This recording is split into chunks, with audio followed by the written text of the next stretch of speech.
So to me, again, it's all about point of view. Is there a really compact and powerful way that I can give an end investor a different point of view and influence how they think about what it means to invest? Well, to me, this is a really powerful way to do it. So what are we looking at here?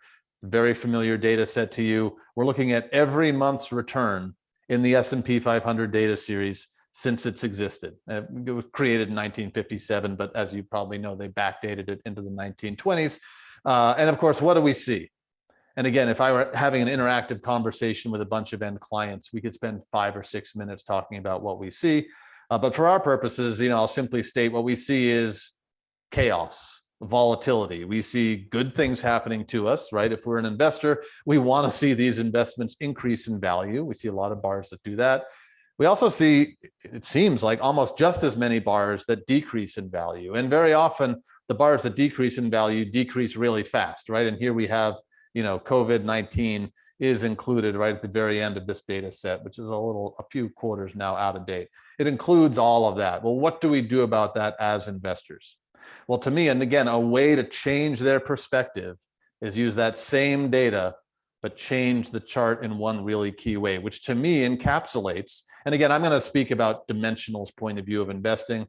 These abstract ideas to me can be applied to any investment philosophy. So you by no means, you do not need to agree with me here, I think, to take advantage of these ideas of changing perspective. But what I'll do here is same data. I'm just going to reorder the data series. Well, what have I done? All I've done is sort it not by chronology, but by amplitude. I put that worst return from the Great Depression on the left, 2008's in there too, 2010's not far behind, and I put the best return on the right. And now I can have yet another conversation with an end client. So many things we can observe. Are there more negative bars or positive bars?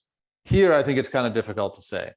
Here, it's very clear where that line is. And we can see that there is a positive reward, at least on a month-by-month basis, for making an equity investment. But there's so much else I can pull apart in a chart like this.